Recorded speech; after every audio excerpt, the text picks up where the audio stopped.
Hello again, I'm John Conrad. In the first episode, I had you think about where you wanted to be in the future. In case you didn't watch that video, I've included a link below. In the next few videos, I'll lay out what you need to do now so that you can start to get there. The good news is everything I'll show you is absolutely free. And many of you might have already completed these steps, so you can go through them very quickly. Others might have more homework. And again, everything you need to get started is absolutely free. So let's begin. The first thing you need to know is your credit score.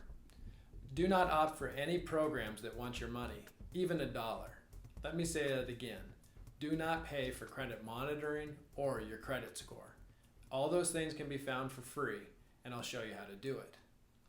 Your credit score is the single most important factor impacting your finances. Simply having a good score versus a bad score will almost certainly determine your financial future.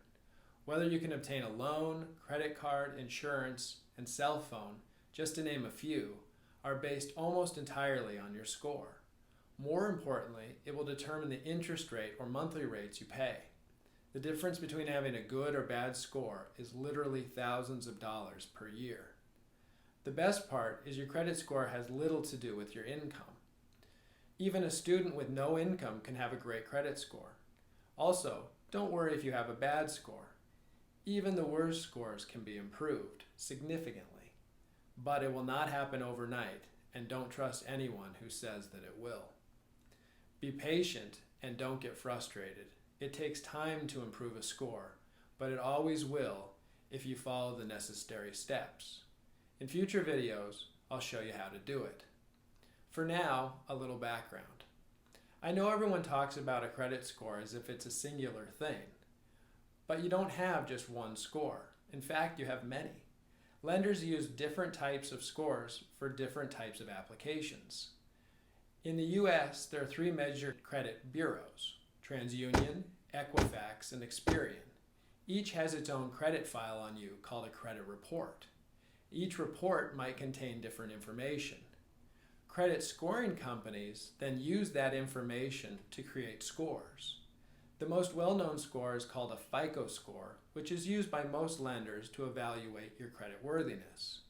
The good news is all these different credit scores are usually pretty similar and generally move in the same direction. The most common scores range from about 300 to 850. And what does a score mean? Well, most will fall between 600 and 750. A credit score of 700 or above is generally considered good, and 800 or above is considered excellent. Although it's possible to obtain a home loan with a credit score of 500, you really need to be above about 850. And to get the best interest rates, aim for a credit score of 760 plus. You'll want to shoot for a score of about 780 plus. Anything higher won't really benefit you. So, how do you get your scores? First step, you find your FICO score. One of the best ways is through the Discover Credit Scorecard. This program is free whether you're a Discover customer or not. We've included the link below. Your bank or credit card company might also provide your FICO score for free.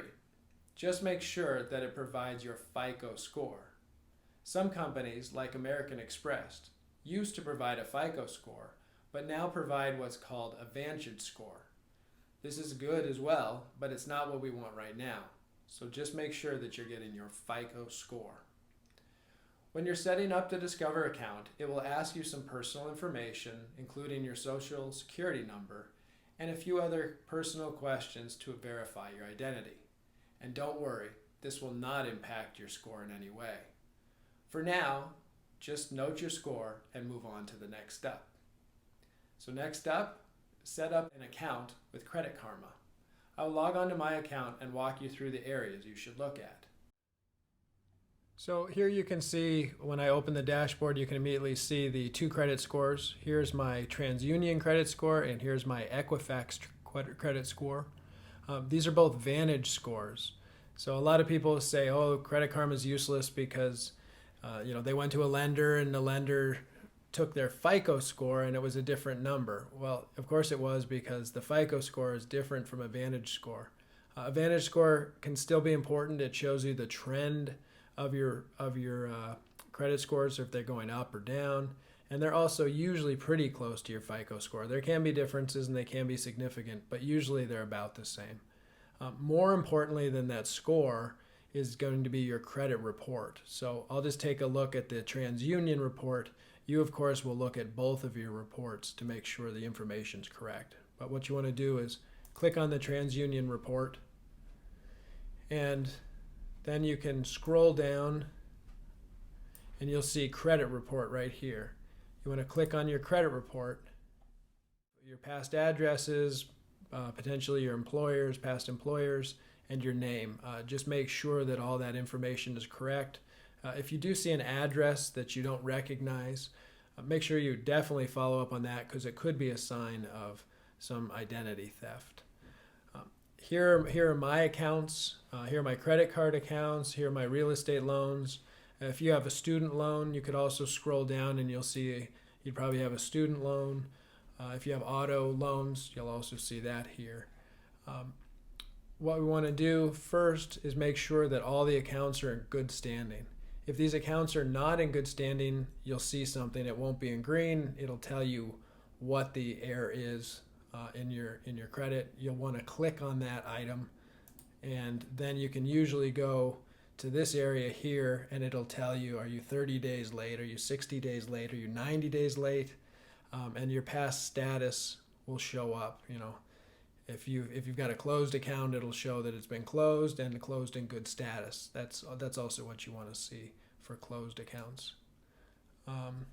Really, on this account, the other thing you want to notice on all your credit card accounts is you want to look at your balance and divide that by your credit limit, and this number then will be your credit utilization. You want to keep that number as low as possible.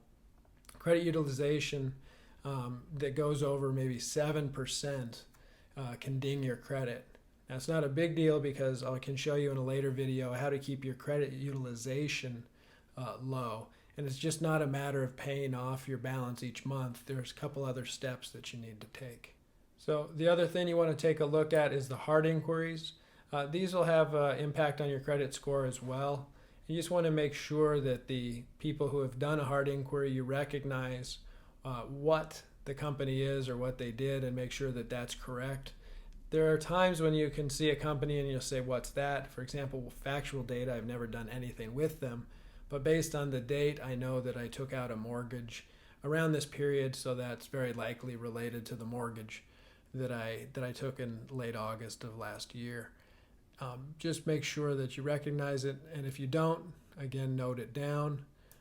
The last piece you're going to want to do is look at your collections and the public records. And again, if there's anything in your collections or public records, or in your credit cards or real estate loans or student loans or auto loans that say anything other than good standing, what you want to do is you want to take that information down and note when the debt was claimed to not have been paid, and you want to gather every bit of information you have about that. Make sure you know the creditor, and make sure you know when they're reporting the late status of it.